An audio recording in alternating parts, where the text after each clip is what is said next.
إبراهيم إنك حميد مجيد. اللهم اغفر لنا وللمؤمنين والمؤمنات والمسلمين والمسلمات الأحياء منهم والأموات إنك غافر الذنوب والخطايا. ربنا آتنا في الدنيا حسنة وفي الآخرة حسنة وقنا عذاب النار. رب ارحمهما كما ربيانا صغيرا. رب ارحمهما كما ربيانا صغيرا. رب ارحمهما كما ربياني صغيرا. اللهم اجعل القرآن العظيم ربيع قلوبنا ونور أبصارنا وشفاء صدورنا. اللهم اشفنا واشف أمراضنا. اللهم اشفنا واشف أمراضنا. يا حلال المشكلات حل كل مشكلاتنا. يا مجيب الدعوات أجب دعوتنا. ربنا تقبل منا إنك أنت السميع العليم وتب علينا إنك أنت التواب الرحيم برحمتك يا أرحم الراحمين. آمين يا رب العالمين. خدا وہ ہے جو ناممکن کو ممکن کر دکھاتا ہے. اندھیری رات کے دامن کو تاروں سے سجاتا ہے. خدا وہ ہے جو ناممکن کو ممکن کر دکھاتا ہے. وہی ہے کرتا دھرتا زندگی کے کارخانے کا. وہی ہے کرتا دھرتا زندگی کے کارخانے کا. خدا ماں کے شکم میں ہر سبق ہم کو پڑھاتا ہے. اسی کے حکم سے اس دھار کے موسم بدلتے ہیں. وہ بادل کو بنا کر بھاپ برساتوں کو لاتا ہے. واجب الاحترام تمام قسم کی تعریفات، تمہیدات، تحلیلات رب العالمین کی ذات کے لیے حق. بے شمار درود و سلام ہو برذات اقدس معلم انسانیت جناب محمد الرسول اللہ صلی اللہ علیہ وسلم پر. اللہ تعالیٰ کا ہم پر بار بار کی طرح آج بھی بہت بڑا کرم اور احسان رہا کہ رب العالمین نے ہمیں عام گھروں سے نکال کر ایک خاص گھر کے اندر جمع فرمایا. اپنی قیمتی مصروفیات کو نظر انداز کر کے وقت مقررہ پر آنے کی توفیق عطا فرمائی. مصروفیات اور مشغولیات کو ترک کر کے اور اپنے قیمتی لمحات و لحظات کو پیش کیے رب العالمین کے دربار میں، اللہ رب العالمین قبول فرمائے۔ یہی لمحات مسلمانوں، یہی وہ لحظات ہیں جو ہمارے اپنے ہیں، جو ہمیں قیامت کے دن یا پھر آخرت میں کام آ سکتے ہیں۔ ایک انسان دنیا کے اندر آتا ہے، 60-70 سال کی زندگی گزار کر ایک وقت آتا ہے کہ انسان چلے جاتا ہے اس دنیا کو چھوڑ کر۔ ان 60-70 سالوں کے اندر انسان کھاتا ہے، پیتا ہے، بڑی بڑی عمارتیں بناتا ہے، بڑے بڑے منصوبے بناتا ہے، اور اس کے علاوہ بہت سی تغدو کرتا ہے، بہت سی کوشش کرتا ہے کسی چیز کے حصول کے لیے، اور پھر وقت آ جاتا ہے کہ انسان کو رب العالمین بھول جاتا ہے۔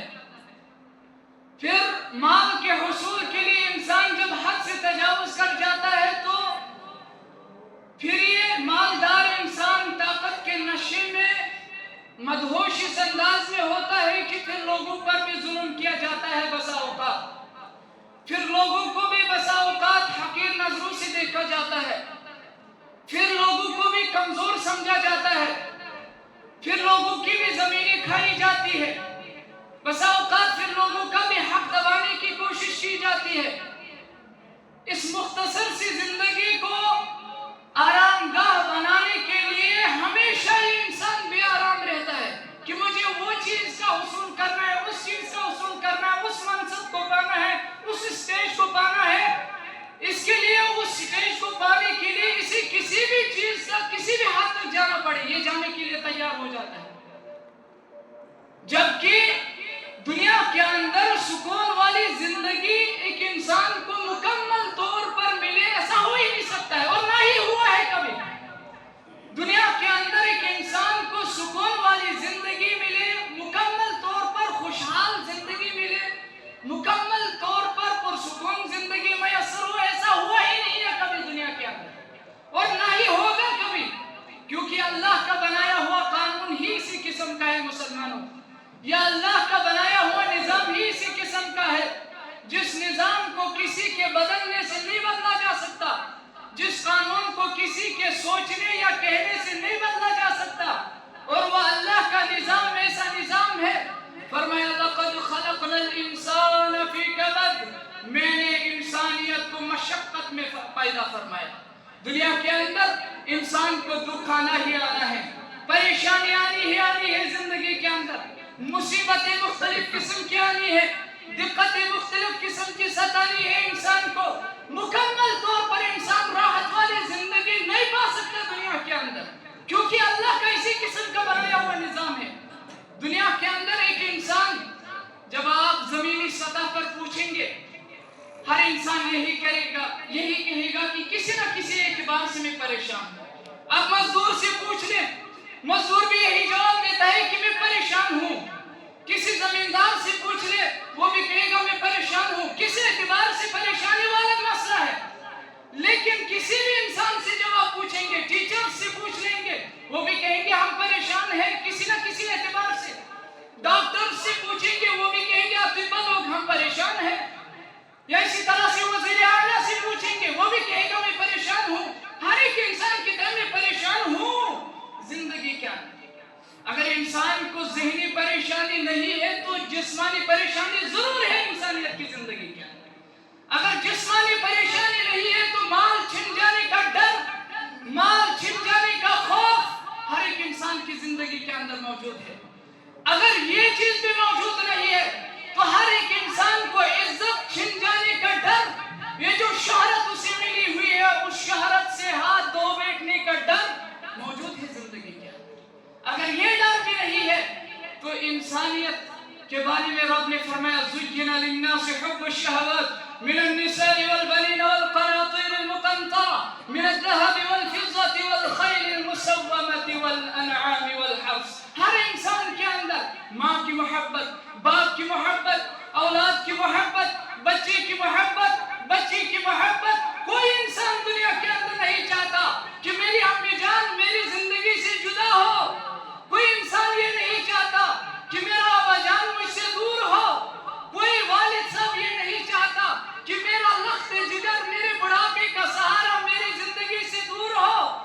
کسی انسان کی چاہت یہ نہیں ہوتی. گویا ہر اعتبار سے کسی نہ کسی اعتبار سے ہر انسان کو مشقت والی زندگی لقد خلقنا الانسان فی کبد. وہ الگ بات ہے کہ مشقت والے کاموں کا انتخاب انسان پھر اپنی مرضی سے کرتا ہے. کوئی انسان دنیا کے حصول کے لیے مختلف راستوں سے گزرتا ہے.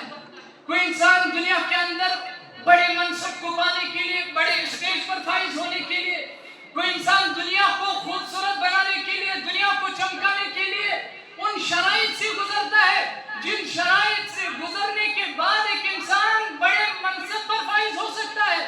تو کوئی انسان آخرت میں کامیاب ہونے کے لیے مشکلات کا سامنا کرتا ہے. کوئی انسان آخرت میں کامیاب ہونے کے لیے اصل زندگی کا جو مقصد ہے ہمارا جنت کا حصول, یاد رکھیے گا مسلمانوں, میری زندگی کا مقصد, تیری زندگی کا مقصد ایک ہی ہے, وہ یہی ہے کہ ہمیں جنت کا حصول کرنا ہے. اور ایک انسان دنیا کے اندر مشکلات کا سامنا کر کے اس اپنی منزل کے لیے تیاری کرتا ہے کہ کس طرح سے میں اسے حاصل کر سکوں. پھر کسی بھی اعتبار سے مجھے پریشانی آئے, کس لیول کی مجھے دقتوں کا سامنا کرنا پڑتا ہے, کوئی پرواہ نہیں ہے. صرف ایک ہی چیز ہوتی ہے اس کے ذہن کے اندر کہ مجھے جنت کا حصول کرنا ہے. لیکن دقتیں دونوں کے اندر ہیں, پریشانیاں دونوں کے اندر موجود ہیں. چاہے آپ دنیا کے اندر کامیاب ہونا چاہو, چاہے وہ آپ آخرت کے اندر کامیاب ہونا چاہو, دقتیں آپ کو دونوں کے اندر آئیں گی, پریشانیاں آپ کو دونوں جگہوں پر آئیں گی, مصیبتوں سے آپ کو دونوں مقامات پر گزرنا پڑے گا. کہنے کی غرض ہے مسلمانوں, دنیا کے اندر ایک انسان بڑے بڑے منصوبے بناتا ہے کامیاب ہونے کے لیے. پھر کچھ لوگ غلط قدم اٹھانے کے لیے تیار ہو جاتے ہیں. مقصد ہوتا ہے کہ میں دنیا کے اندر کامیاب زندگی گزاروں. پھر ایک وقت آتا ہے انسان پھر یہ مختصر زندگی گزارنے کے بعد اس دنیا کو چھوڑ کر چلے جاتا ہے کہ رہتا ہے یہیں پر. کتنا بھی انسان کچھ کرے, کتنا بھی پالے زندگی کے اندر, کتنا بھی کھالے زندگی کے اندر, وقت آتا ہے انسان کی زندگی کے اندر, ہر ایک انسان کی زندگی کے اندر ایسا لمحہ ضرور آتا ہے کہ اسے پھر یہ مختصر سی زندگی چھوڑ دینی پڑتی ہے. پھر وہ طاقت, وہ مال, وہ زمین و جائیداد, وہ جاه و حشمت, وہ سونا چاندی, وہ دینار و درہم, کچھ بھی نہیں ہے انسان کے پاس. انسان جاتا ہے اسے غریب کی طرح اسے بھی قبر کے اندر دفنایا جاتا ہے. ایسا نہیں, اسی غریب کی طرح اسے بھی کفن میں لپٹایا جاتا ہے, اسی غریب کی طرح اسے بھی اندھیرے گھر کے اندر جانا پڑتا ہے, اسی غریب کی طرح اسے بھی 4 کندھوں پر سوار ہونا پڑتا ہے, اسی غریب کی طرح اسے بھی حساب لیا جاتا ہے قبر کے اندر. اس کی زندگی کا اصلی سفر اب شروع ہو گیا. ہماری زندگی کا اصلی سفر وہاں پر شروع ہو جاتا ہے. دنیا کے اندر کیا ہوا کیا نہیں ہوا, کبھی دکھ, کبھی پریشانی, کبھی خوشی, کبھی غم, یہ ساری چیزیں پیچھے, لیکن اصلی زندگی کا سفر وہاں پر شروع ہو جاتا ہے ہمارا. ایسا نہیں ہے, کچھ لوگ خودکشی کر لیتے ہیں, وجہ کیا ہوتی ہے, دنیا کے اندر پریشانیاں ستا رہی ہیں مجھے, مختلف قسم کی پریشانیاں, مختلف قسم کا دکھ, ان دکھوں سے مجھے چھٹکارا چاہیے. اور اس کے پاس ایک ہی راستہ ہوتا ہے کہ میں اگر ان دکھوں سے چھٹکارا پانا چاہتا ہوں, میرے لیے ایک ہی راستہ ہے, وہ یہ ہے کہ میں خودکشی کر جاؤں. کبھی سمندر کے اندر چھلانگ مار دی, کبھی پانی میں غرق ہو کے مر گیا, کبھی رسی سے لٹک گیا, کسی بھی اعتبار سے مر گیا. لیکن مقصد ہوتا ہے میں دنیا سے چل پڑوں اور دکھوں اور پریشانیوں سے چھٹکارا ملے گا, ایسا ممکن نہیں ہے مسلمان. بلکہ اصلی زندگی کا سفر قبر کے اندر شروع ہو جاتا ہے انسان کا, جب وہ انسان اس دنیا سے چلا جاتا ہے. یہ سو ٹھکان مسلمانوں, یہ ٹھکان کے عذاب نش پناہ اسمان محمد رسول اللہ صلی اللہ علیہ وسلم فرمانے سے اللہم انی اعوذ بک من عذاب القبر. یہ معمولی بات نہیں ہے, اس معمولی کہا مسلمان. فرمانے سے امت استقرق تاکید پانتے اسم من رب ذو الجلال, اللہم انی اعوذ بک من عذاب القبر. مولا عذاب قبر نشو سے پناہ مانگ محمد رسول اللہ صلی اللہ علیہ وسلم. اور امت استقرق تاکید یہ تو نماز پڑھو, نماز اندر یہ تو ویتو اللہ التحیات للہ والصلوات والطیبات والسلام علیکہ ایوہ النبی. یہ تو ویتو پروردگار عالمین اس نماز اندر مولا میری نماز, میری زندگی, چاہیے خود توي درود سوجو برزات يا قدس جناب محمد رسول الله. اللهم صل على محمد وعلى آل محمد كما صليت على إبراهيم وعلى آل إبراهيم إنك حميد مجيد. وبارك على محمد وعلى آل محمد كما باركت على إبراهيم وعلى آل إبراهيم إنك حميد مجيد. فوراً اعتراف تقصیر کرو مسلمانوں. اللهم إني ظلمت نفسي ظلما كثيرا. فوراً ایزہن ایتت نمون بناون محمد رسول اللہ صلی اللہ علیہ وسلم. مغن جوز اللهم إني أعوذ بك من عذاب القبر. مولا عذاب قبر نشو سے نجات ممان تکیز نجات چینومت عذاب قبر نش محمد رسول اللہ صلی اللہ علیہ وسلم. سوس مرسوم عن الخطا تھا نہیں، وہ گناہوں سے پاک تھا مسلمان، وہ گناہوں سے بری تھا. اس کے پاس ذرہ برابر بھی گناہ نہیں تھا، ذرہ برابر بھی لفظش نہیں تھی. لیکن کیفیت کیا ہے تیرے پیغمبر کی، کیفیت کیا ہے اس معاملے میں میرے پیغمبر کی. ہر نماز کے اندر مانتا ہے کہ مولا عذاب قبر سے پناہ چاہتا ہوں. میرے اور آپ کی کیا کیفیت ہونی چاہیے مسلمان؟ ہمارا تو ماتھا ہی نہیں اٹھنا چاہیے، ہماری تو زبانیں نہیں تھکنی چاہیے اس معاملے میں. ہماری زبان پر ہر لمحہ یہ الفاظ ہونے چاہیے اللہم انی اعوذ بک من عذاب القبر. کیونکہ بدترین قسم کا ٹھکانہ قرار دیا ہے گنہگار کے لیے قبر کا عذاب محمد رسول اللہ صلی اللہ علیہ وسلم. وہ سانپوں کا ڈسنا، وہ کیڑے مکوڑوں کا آنا، وہ قبر کا تنگ کر دیا جانا، وہ ڈراونے قسم کے فرشتے کا آنا، وہاں پر بدترین قسم کی سختی ہوگی گنہگار کے لیے. اللہ رب العالمین ہم سب مسلمانوں کی حفاظت فرمائے، ہم سب مسلمانوں کے گناہوں کو معاف فرمائے، ہمارے خطاؤں کو درگزر فرمائے. یہ بدترین قسم کا ٹھکانہ ہے مسلمانوں. بیان فرمایا محمد رسول اللہ صلی اللہ علیہ وسلم نے ان المیت اذا وضع فی قبرہ.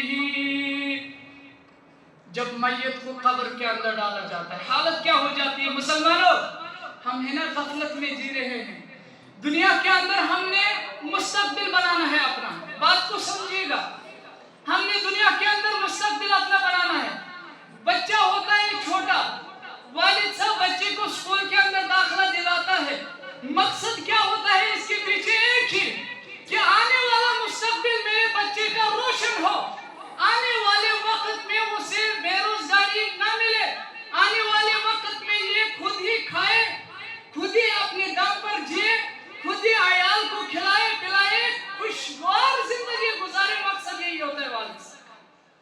ہم نے دنیا کے اندر مستقبل کو روشن کرنے کے لیے بہت محنت کی، لیکن زندگی کا اصلی سفر جہاں سے شروع ہوتا ہے اس کے لیے تیاری کیا ہے؟ کیا بیان فرمایا محمد رسول اللہ صلی اللہ علیہ وسلم نے؟ ان المیت اذا وضع فی قبرہ. جب میت کو ڈالا جاتا ہے قبر کے اندر فإن كان مؤمنا، اگر وہ ہوگا مومن، فإن كان مؤمنا، اگر وہ ہوگا مومن، كانت الصلاة عند رأسه، كانت الصلاة عند رأسه. یہ نماز جو ہے اس کے سر کے جانب سے آتی ہے. اگر وہ مومن ہوگا، گنہگار نہیں، کافر نہیں، مشرک نہیں، بلکہ مومن انسان ہوگا، دل سے اعتراف کیا ہوگا اور زبان سے بھی مانا پڑا ہوگا لا الہ الا اللہ محمد رسول اللہ صلی اللہ علیہ وسلم، اقرار باللسان و تصدیق بالقلب و عمل بالجوارح. ایسا انسان جب قبر کے اندر ڈالا جاتا ہے، اگر وہ مومن ہوگا، کیا بیان فرمایا آگے رسول رحمت صلی اللہ علیہ وسلم نے؟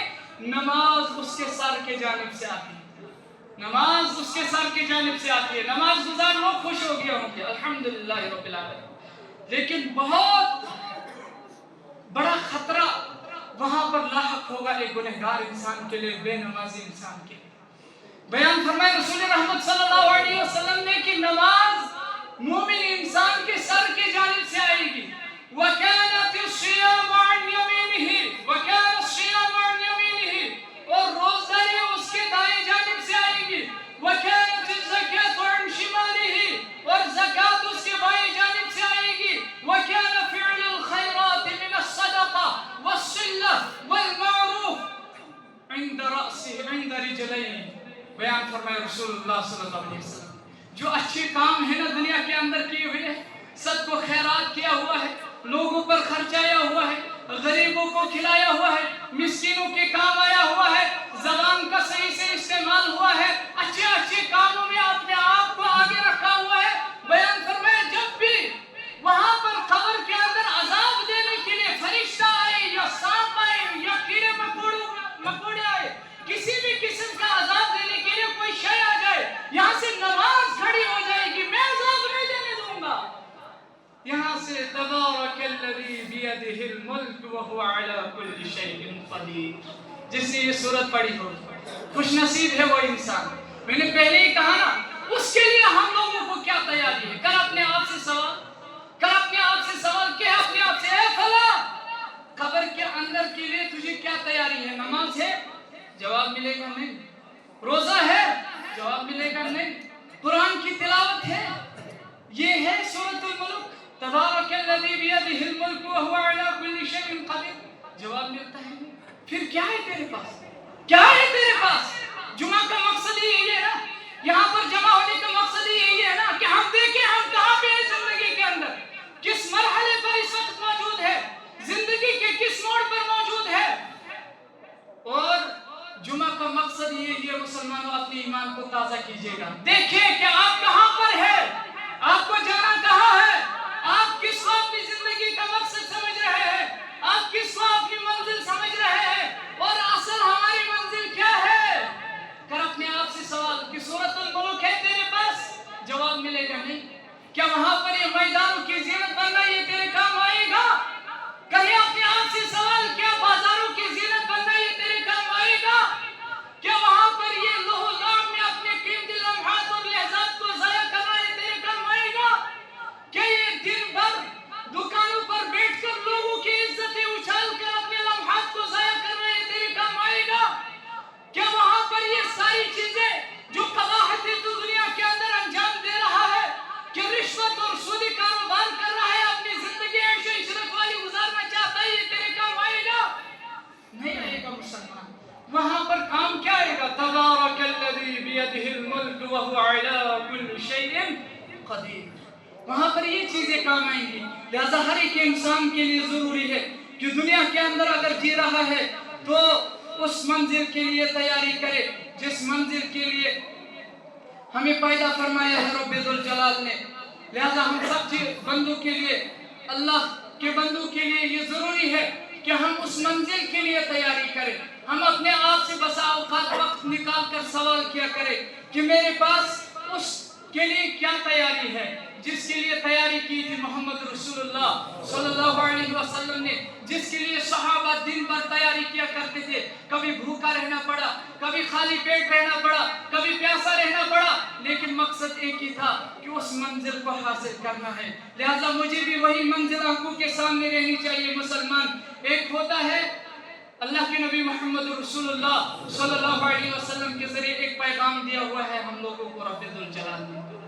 وقت مختصر بچا ہوا ہے، یاد رکھیے گا اللہ رب العالمین کی محبت سے ہم دور اور موت سے فرار.